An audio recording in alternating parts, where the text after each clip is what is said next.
Hello? Going near Monster Island? I want to talk to Godzilla.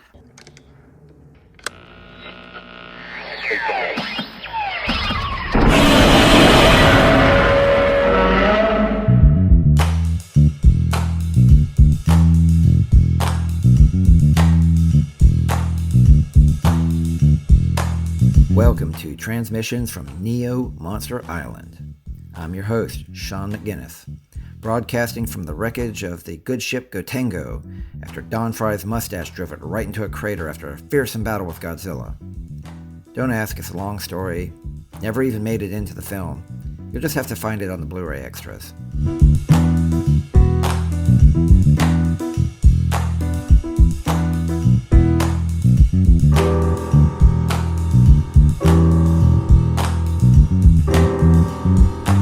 Before we jump into anything, let me formally introduce myself.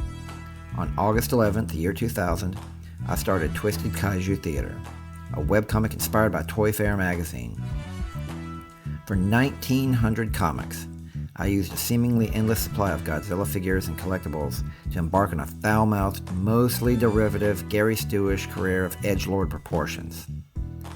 It would, however, help me meet my future wife, who would encourage me to push to the next level and become a Godzilla artist. My works would be shown in museums, galleries, and coffee shops all around the United States, and my artwork ships globally.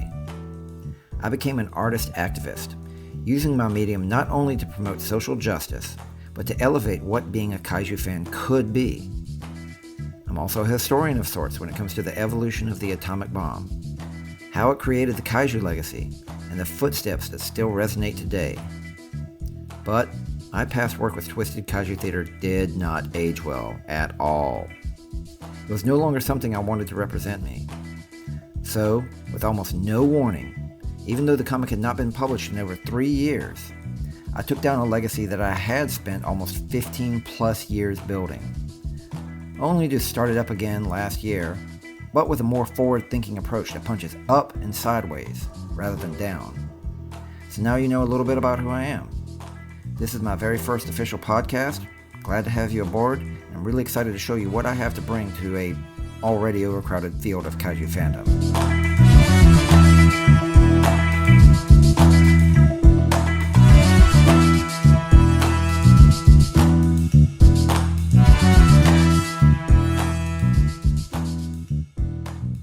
We're about to jump right into it.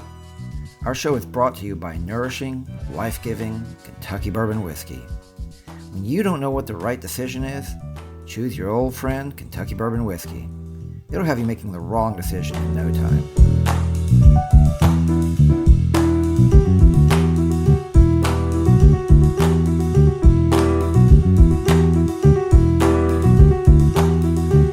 Our main story tonight is an ad that's been getting shared around the social media spaces. Picture that depicts your standard suburban house with white picket fences.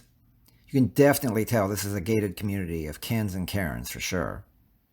What immediately captures your eye front and center is a front porch decorated with an American flag, with Godzilla printed on it.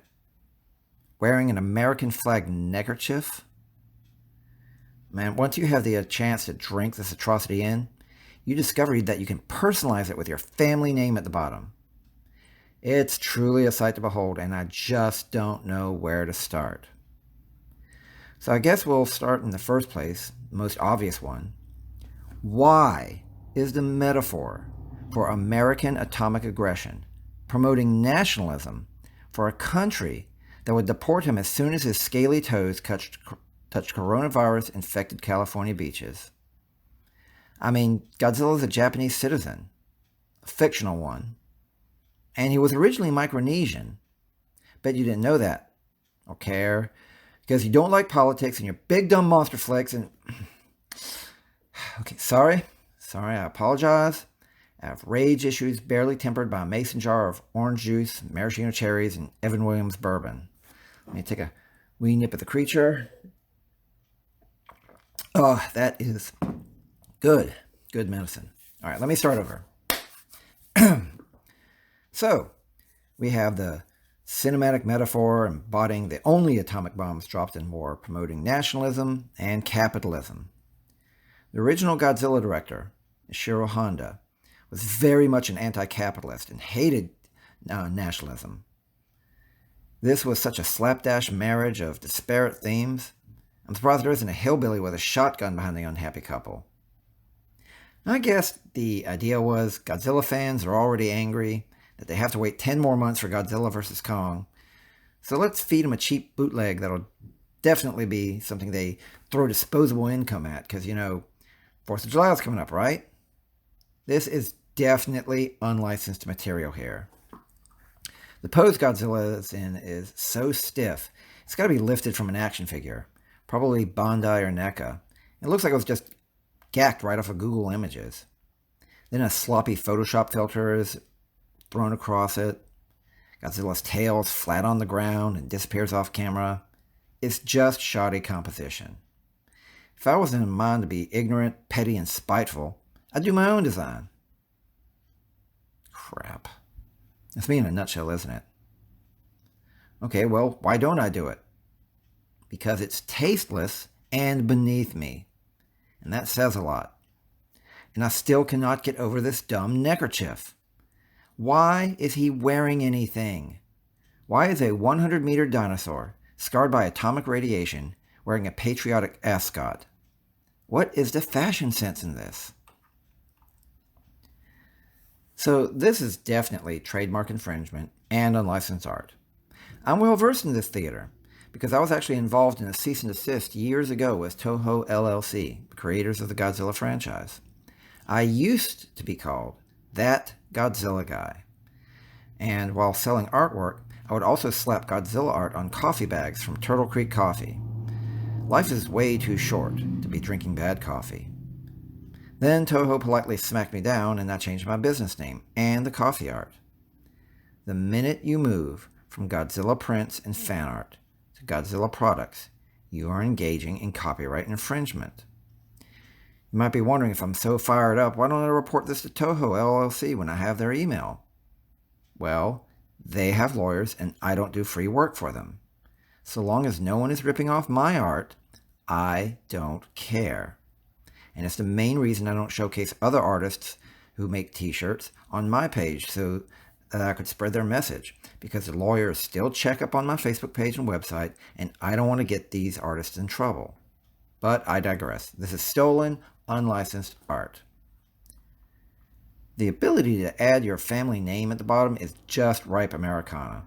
Nothing allows everyone in the neighborhood to know you have disposable income during a pandemic and no real taste during a time of civil rights social upheaval. Now, the last point I would actually say is just as egregious as the first. And I saved it for last because it has so many legal and political implications that stretch beyond this dumb Photoshop on a flag. The U.S. Flag Code, Title 36, Chapter 10, Section 176, states that the flag should never have placed upon it any insignia, letter, word, figure, design, picture, or drawing of any nature, and that includes discoloration. This is almost an entire bingo card here. This applies to any flag t-shirt, bear cozy, bikini, or anything else that consumerism gets you to buy into for nationalist propaganda.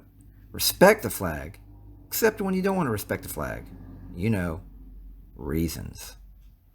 And Americans, well, they're all about a respect for the flag. I mean, you can't burn it, even though you can. That's how you dispose of tattered flags, or flags that touch the ground.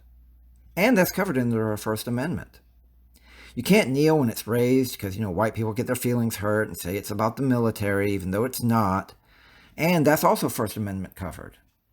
You get called un-American even though you are doing the most American thing of all. But these same Americans conveniently ignore this rule and color it black and white with a blue line and scream "Blue Lives Matter" like they're Jeff Tate belting out Empire on an "I don't get to call myself Queensryche because I'm a garbage human being" road tour. That is disrespect. That is gang colors. You have to be a real dyed-in-the-wool hypocrite to not see that you're chalking out of the side of your neck when discussing flag respect. Or, a Trumpaloompa. All right, look, my mason jar is getting low, so I'm going to refill. Let's take a pause and have a minute from Kid Kaiju.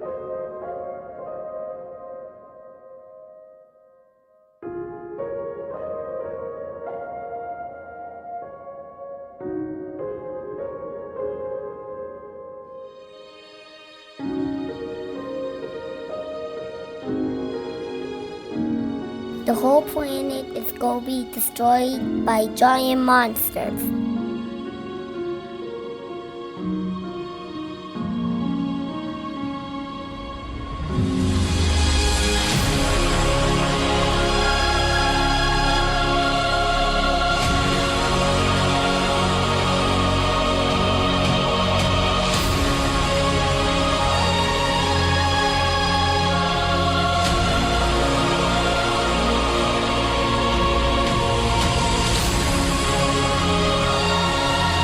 Why am I spending the entirety of my first podcast banging on about some Chinese company selling unlicensed Godzilla art as American nationalist propaganda when the world is on fire?